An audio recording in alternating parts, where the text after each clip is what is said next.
నేనేం చేస్తున్నానో నాకు తెలీదు. So nothing to worry. నేను ఎలా నడుస్తున్నానో, నేను ఎలా ప్రవర్తిస్తున్నానో, నేను ఎలా జీవించినా, నేను ఎలా మాట్లాడినా నాకు తెలియకుండానే జరిగిపోతుంది. కాబట్టి యెహోవా ఈరే, దేవుడు చూసుకుంటాడులే అని అనిపిస్తుంది.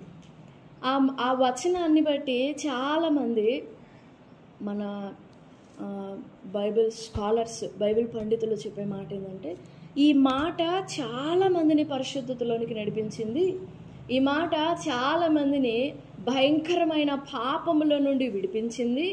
భయంకరమైన పాపపు ఊబులలో నుండి వారిని బయటకు తీసుకొచ్చి వారిని క్షమించింది. ఇదే మాట చాలామందిని దేవునికి భయపడకుండా చాలా నిర్లక్ష్యంగా ఆ మాటను తీసుకొని దేవుని పరిశుద్ధతలో నుండి తొలగిపోవున్నట్లుగా కూడా చేస్తుంది. నా మాటలు మీకు అర్థమవుతున్నాయా? అర్థమైతే స్తోత్రం చెప్పండి. తండ్రి, వీరేం చేయుచున్నారో వీరు ఎరుగరు. ఆ కాంటెక్స్ట్ని బట్టి మనం ఆలోచన చేసినప్పుడు యూదులు యేసు ప్రభు వారిని సిలువ వేయాలని ఇష్టపడ్డారు. పిలాతు కానివ్వండి, హేరోదు కానివ్వండి, ఆయనకు శిక్ష పడకుండా ఎంతో ప్రయత్నించినా కానీ ఆయనకు ఖచ్చితంగా శిక్ష పడాలి అని మరణమునకు తగిన నేరమేమి కనబడకపోయినా, మరణశిక్షకు తగినది సమానమైనది ఏది కనబడకపోయినా, శిక్ష అనుభవించడానికి కారణము హేతువేమి కనబడకపోయినా ఆయనను సిలువేయము సిలువేయము సిలువేయము అని వారు కేకలు వేసిన దానిని బట్టి, రీజన్ ఏం లేదు, అంతమంది జన సమూహము ఉద్రేకముతో రెచ్చగొట్టబడి సిలువేయము సిలువేయము సిలువేయము అని కేకలు వేసిన ఆ కారణం చేత, ఆ కేకలు వేసిన వారి మనస్సుని ఉల్లాసపరచడానికి, వారిని సంతోషపరచగోరి అని ఉంటుంది. ఈ 23వ అధ్యాయం చూడండి.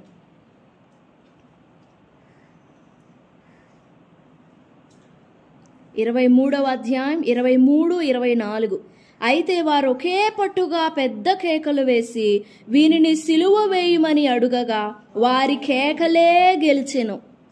కాగా వారు అడిగినట్టే జరగవలెనని, చూడండి, వారు అడిగినట్టే జరగవలెనని, వారు అడిగినట్టు 25, వారు అడిగినట్టు వారికి విడుదల చేసి యేసును వారికి ఇష్టము వచ్చినట్టు చేయుటకు అప్పగించెను. వారు అడిగినట్టుగా, వారికి ఇష్టం వచ్చినట్లుగా, వారికి నచ్చినట్లుగా యేసు ప్రభువును వాళ్ళ చేతుల్లో పెట్టేశాడు. ఎవరు? పిలాతు. మీకు ఇష్టం వచ్చినట్లు చేసుకోండి.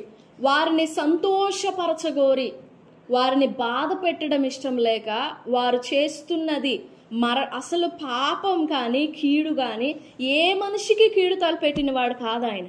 ఆయన చూపులు స్వస్థపరిచినాయి, ఆయన హస్తం స్వస్థపరిచింది, ఆయన నీడ స్వస్థపరిచింది, ఆయన వస్త్రం స్వస్థపరిచింది. ఆయన చేసిన కార్యాలన్నీ మనిషిని బాగుపరిచినవి, బ్రతికించినవి. కానీ అలాంటి మనిషిని చంపివేయాలి, సిలువ వేయాలి అని అడిగినప్పుడు ఏ విధంగా ఆలోచించకుండా వాళ్ళ మాటలు హేతువేం లేదు, ఏదో పగ, ఎవరు ప్రధాన యాజకులు రెచ్చగొట్టారు. యేసు ప్రభు వారి పరిశుద్ధతను తట్టుకోలేక, ఆయన ఎదుట నిలబడలేక, మనం ఎట్లాగూ పాపంలో ఉన్నాము, ఆయనేమో పరిశుద్ధుడిగా ఉన్నాడు, ఆయన ఎదుట మన పేరు నిలబడలేదు, సో ఆయన అసలు బ్రతకూడదు, ఆయనను ఉండనివ్వకుండా చూస్తే మనమే గెలుస్తాం అనుకొని ప్రజలందరినీ రెచ్చగొట్టారు. అలా రెచ్చగొట్టిన మాటలని గెలిపించడానికి ప్రయత్నించాడు పిలాతు. సరే, మీరే బాధ్యులు, ఒక గిన్నె తీసుకొని రండి, నీళ్లు తీసుకొని రండి అని చెప్పి ఇలా 2 చేతులను నీళ్లతో గడుక్కున్నాడు. అంటే ఒక మనిషిని బాధ పెట్టడం, ఒక మనిషిని చంపడం, ఒక మనిషిని, ఒక నిర్దోషిని మరణమునకు అప్పగించడం, ఒక నిర్దోషి ప్రాణం తీయడం చేతులు కడుక్కున్నంత సులభమా? ఊరికే చేతులు కడుక్కున్నంత మాత్రాన ఆ అపరాధం పోద్దా? ఆ రక్తాపరాధం పోద్దా? అలా చేతులు కడుక్కోవడంలో ఆయన ఒక గవర్నర్, హూసోఎవర్ హీ ఈస్, ఆయన ఎంత మాత్రపు గవర్నర్ అయినా కానీ అలా చేతులు కడుక్కోవడంలో ఎంత గర్వం కనపడుతుందో కదా. నా భావం మీకు అర్థమవుతుందా? మీ దానికి మీ పాపానికి మీరే బాధ్యులు, నాకేం సంబంధం లేదని చేతులు కడుక్కుంటున్నాడు ఆయన. అసలు ఎంత ఎంత ఈజీగా దులిపేసుకున్నాడు. నాకు సంబంధం లేదు. అందులో ఎంత గర్వం కనపడుతుంది. అదే విధంగా ఆ గర్వంలోనే ఎంత అమాయకం కనపడుతుందో. చేతులు కడుక్కుంటే పాపం పోద్ది అనుకున్నాడు ఆయన. మనం అనుకుంటామే నీళ్ళలో మునగగానే పాపం పోద్ది, ఏదన్నా ఒక అర్పణ తీసుకు ఇవ్వగానే పాపం పోద్ది, ఓ పాట పాడగానే పాపం పోద్ది, సేవకుడు తల మీద చేయి పెట్టి ప్రార్థన చేయగానే ఎంత ఘోరమైన పాపమైనా పోద్ది. పోదు, ఎప్పటికీ పోదు. అది నువ్వు ఒప్పుకొని కడుక్కుంటేనే పోద్ది. అసలు ఎంత ఎంత సులభంగా అనుకున్నాడు ఆయన. చేతులు కడుక్కుంటే పాపం పోద్ది అంటే అట్లా దులుపుకున్నాడు. పోయిందా?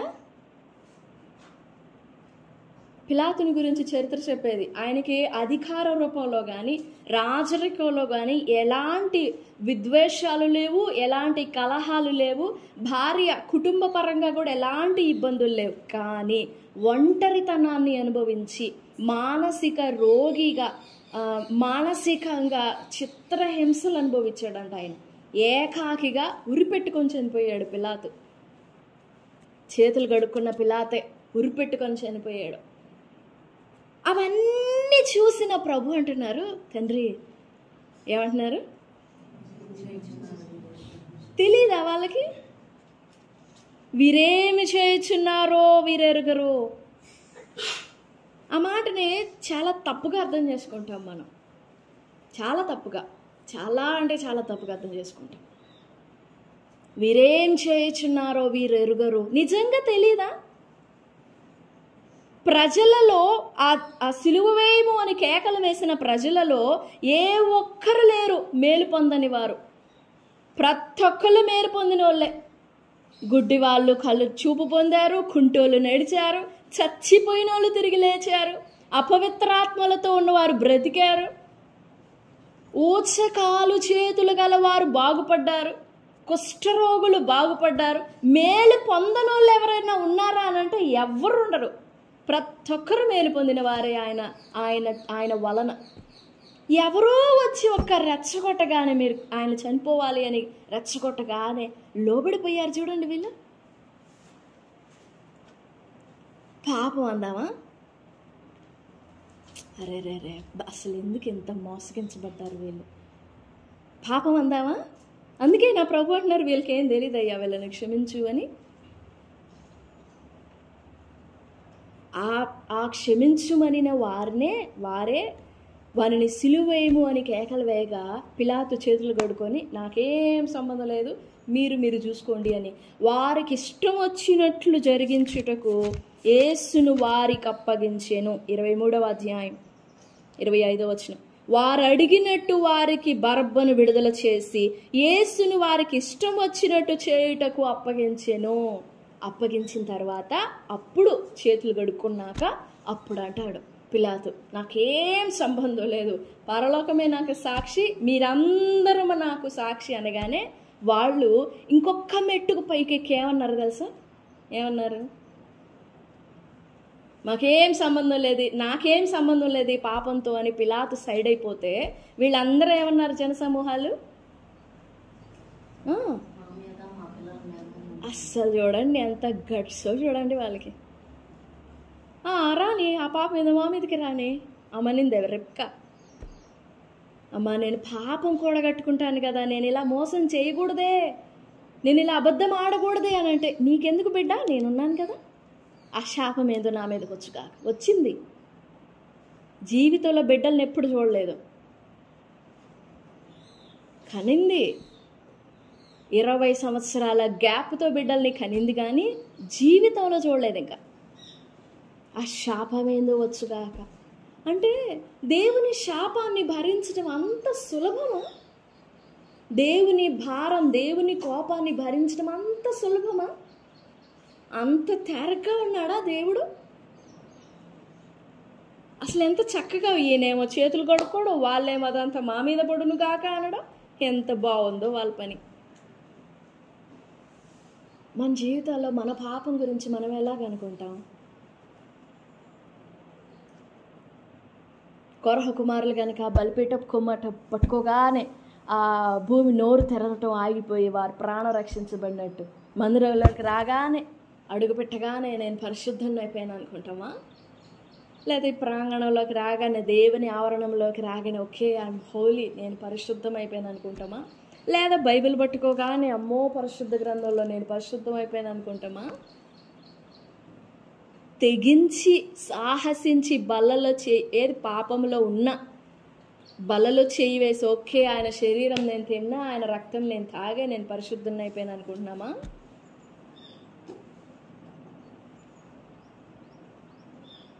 Praise the lord. సాధారణంగా ఏ మనిషి కూడా క్రైస్తవులు, ముఖ్యంగా క్రైస్తవుల్లో ఏ మనిషి కూడా తను పాపి అని మనసులో ఒప్పుకోడు. నువ్వు ఏ రకంగా పోయినా కానీ నీతిమంతుడిగానే కనపడతాడు, నీతిమంతుడనే అనుకుంటాడు, పరిశుద్ధుడనే అనుకుంటాడు. ఏది తన క్రియలు ఎలాంటివైనా, తన ప్రవర్తన ఎలాంటిదైనా, తన బుద్ధి ఎలాంటిదైనా, తన మనస్సు ఎలాంటిదైనా ఓం I am holy, I am holy, I am holy. కానీ వాళ్ళందరినీ చూసి యేసు ప్రభు వారు మాట్లాడుతున్నారు, తండ్రి వీరేమి చేయుచున్నారో వీరెరుగరు గనుక క్షమించుము. ఆ మాట మీ మనసులో అలాగనే నాటనివ్వండి. పదే పదే పదే ఆ మాటను అలా ఆలోచన చేయండి. ఏం చేస్తున్నారో అనే ఆ పాయింట్ని పట్టుకొని ఆలోచన చేయండి. వీరేమి చేయుచున్నారో ఏంటది? ఏం చేస్తున్నారు వాళ్ళు? నువ్వు చేయుచున్నదేదో త్వరగా చెయ్యి అని అన్నారు కదా. ఎవరితో? ఇస్కరియోతు యోధాతో. ముక్కని ఆ ద్రాక్ష రసంలో ముంచి అలా తినబోతుంటే కానీ తొందరగా నువ్వు చేయాల్సిందేదో చేయిపో అని అన్నారు. అప్పుడు వాళ్ళందరూ అనుకున్నారు డబ్బు సంచి యోధా దగ్గర ఉంటుంది కదా, ఈ పండగకి ఏమన్నా సమకూర్చమంటున్నారేమో, అబ్బా యోధాకి ఎంత బాధ్యత ఇచ్చాడు ప్రభు అనుకున్నారు. కానీ ప్రభుకి తెలిసి ఏం చేస్తాడో. ఆ గెత్సెమనే తోటలోనికి వచ్చి ఇట్లా హగ్ చేసుకొని హత్తుకొని ముద్దు పెట్టుకొని ప్రభువా స్తోత్రం షాలోమ్ అని ముద్దు పెట్టుకోగానే చిలికాడ ముద్దు పెట్టి అప్పగించడానికి వచ్చావా? ఎవ్రీథింగ్ ప్రతి చిన్నది ప్రభుకు తెలుసు. తెలిసి కూడా ఆయన అంటున్నారు వీరేం చేయుచున్నారో వీరెరుగరు. ఆ మాట అన్నారని వాళ్ళ మీదకి కీడు రాకుండా ఆగిపోయిందా? వాళ్ళే ఒప్పుకున్నారుగా. ఆ కీడు వాని రక్తం మా మీదను మా పిల్లల మీదను ఉండును గాక. చూడండి 23వ అధ్యాయము మత్తయి సువార్త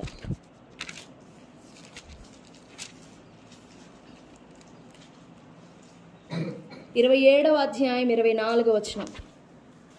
పిలాతు అల్లరి ఎక్కువగుచున్నదే గాని తన వలన ప్రయోజనమేమీ లేదని గ్రహించి నీళ్లు తీసుకొని జనసమూహము ఎదుట చేతులు కడుగుకొని ఈ నీతిమంతుని రక్తమును గూర్చి నేను నిరపరాధిని, మీరే చూచుకొనుడని చెప్పాను. అందుకు ప్రజలందరూ వాని రక్తము మా మీదను మా పిల్లల మీదను ఉండునుగాకని. అప్పుడు అతడు వారు కోరినట్టు బరబ్బను వారికి విడుదల చేసి యేసును కొరడాలతో కొట్టించి సిలువ వేయని అప్పగించెను. వాళ్ళు ఆ మాట ఎందుకన్నారో పాపం తెలియకనే అని ఉంటారు.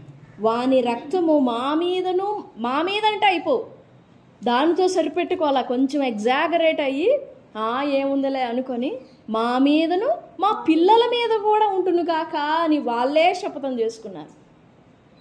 ఎంత మరణం వచ్చిందో తెలుసా ఆ మాట పలికిన వారందరి మీదకే, యెరూషలేము నివాసుల మీదకి ఎంత శాపం వచ్చిందో తెలుసా, ఎంత ఉగ్రత వచ్చిందో. ఒకవైపు చూడగా జాలేస్తుంది యూదుల మీద. ఎవరు? హిట్లర్ ఓచకోత కోయించాడు. ఒకవైపు చూసినప్పుడు జాలేస్తుంది. అసలు ఏంటి, రక్తము కాలవలై పారిందంట. మనకు వానలు పడినప్పుడు నీళ్లు బారిన చూడండి కాలువలాగా, అలా పారిందంట రక్తం. తలలు తెగ నరుక్కుంటూ పోవడమే, యూదుడంతే లేగానే తెగ నరకడమే. రక్తం పారిందంట యెరూషలేము వీధులలో. యేసు ప్రభువు వారు ఏ మార్గంలోనైతే సిలువ మోసుకుంటూ నడిచాడో ఆ మార్గాలలో రక్తం పారిందంట, ప్రవహించింది. ఒకవైపు అది చూడగా జాలేస్తుంది. ఎందుకు ఇంత పాపం, ఎంత కీడొచ్చింది వీళ్ళ మీదకి. చూడు వాళ్ళు ఎంత బాధ అనుభవిస్తున్నారో అనిపిస్తుంది, జాలి అనిపిస్తుంది. కానీ ఒకవైపు అది రప్పించబడ్డానికి కారణం, వారి మీదకి అది మోపబడ్డానికి కారణం వారే. మా మీదనో మా పిల్లల మీదనో ఉండును గాక. పాపం విషయంలో, దోషం విషయంలో మనం చాలా కఠినంగా ప్రవర్తించుకోవాలి. చాలా ప్రమాదకరమైనది పాపం. పూర్వకాలం పాత నిబంధన కాలంలో లాగా అబద్ధం ఆడగానే పురుగులు పడి చనిపోవడం, లేకపోతే దేవునికి విరోధంగా తలంచగానే భూమి నోరు తెరిచి మృంగేయడం, అలాంటివి లేవు. అందుకే భయం తక్కువైపోయింది మనకి. వారు అబద్ధం ఆడగానే పురుగులు పడి చచ్చిపోయేవారు, అబద్ధం ఆడగానే అక్కడికక్కడే ప్రాణాలు విడిచి చనిపోయేవారు. పాత నిబంధనలో చదివారా? వారు దేవునికి విరోధంగా తలంచగానే పరలోకం నుండి గెంటి వేయబడేవారు. అది ఎంత ఉన్నతమైన స్థానమైన గెంటి పడవేయబడేవారు. అలా పాపమునకు తక్షణ ఫలితం రావట్లేదు. అందుకే మనలో నిర్లక్ష్యం ఎక్కువైపోతుంది.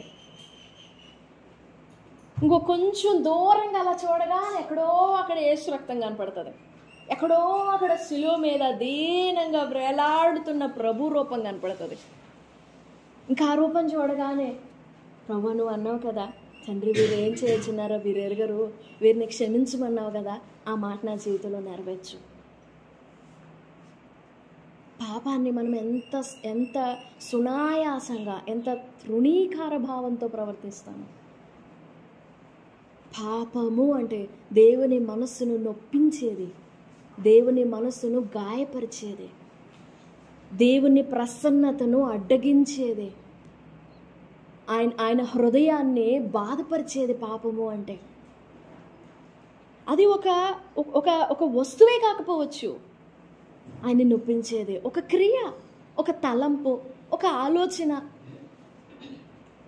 ఒక మాట, ఒక చూపు, ఒక ప్రవర్తన, ఏదైనా దేవుణ్ణి నొప్పించేది, దేవుణ్ణి బాధపరిచేది. ప్రతి ఒక్కరి జీవితంలో ఉంది దేవుని నొప్పించేది, గాయపరిచేది, బాధపరిచేది. అయితే ఆ బాధపరిచే ఆ పాపపు క్రియో, తలంపో, ఊహో, ధ్యానమో, మాటో, క్రియో, దానిని మనం ఎలా పరిగణిస్తున్నాం, దాన్ని మనం ఎలా ట్రీట్ చేస్తున్నాం? పోనీలే, చూసి చూడనట్లు పోనీవలే అని అంటున్నామా?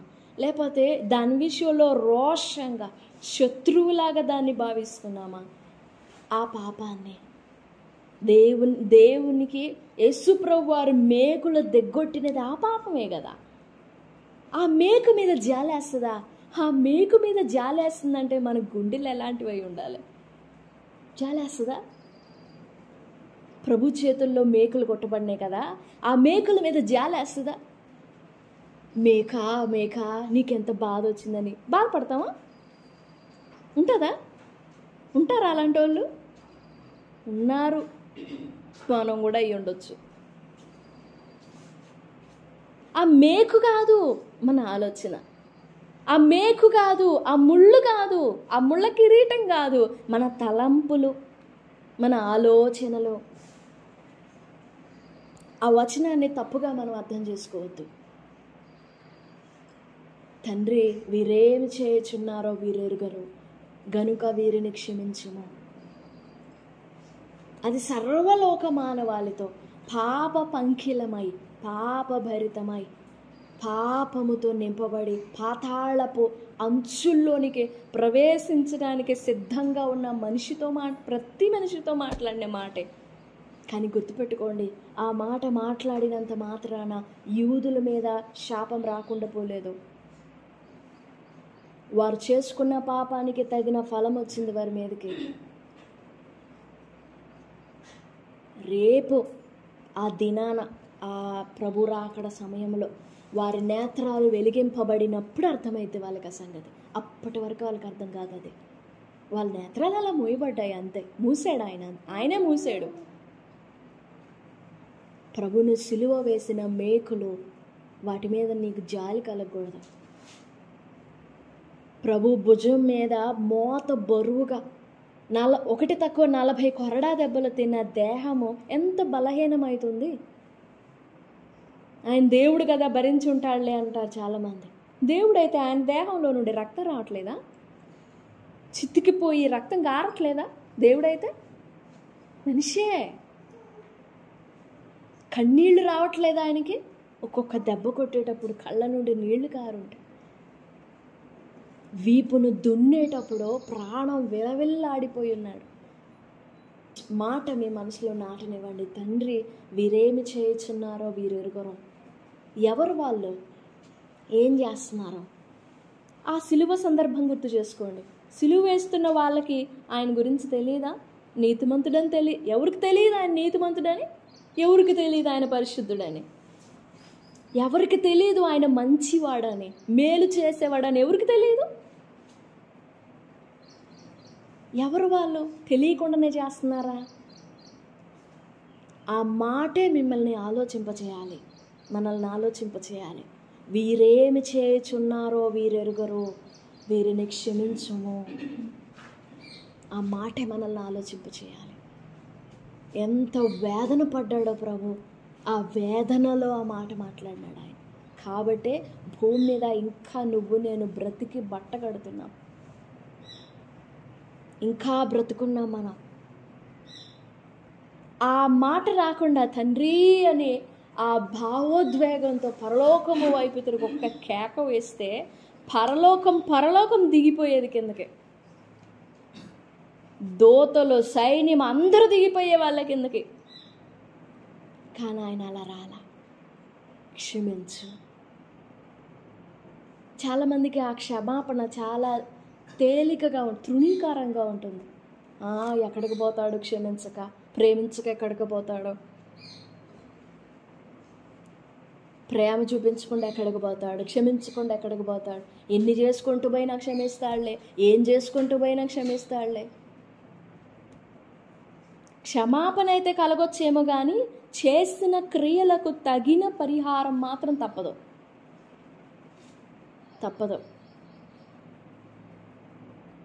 ప్రభు సన్నిధిలో మన జీవితాన్ని జ్ఞాపకం చేసుకుందాం, ప్రభువుని జ్ఞాపకం చేసుకుందాం, సిలువ బలియాగం జ్ఞాపకం చేసుకుందాం, ఆ మాట జ్ఞాపకం చేసుకుందాం. తండ్రి, వీరేమి చేయుచున్నారో వీరెరుగరు, వీరిని క్షమించమన్నావో. నిజంగా నేను నీ మాట గ్రహించగలుగుతున్నానా? నిజంగా నీ క్షమాపణ నేను గ్రహించగలుగుతున్నానా?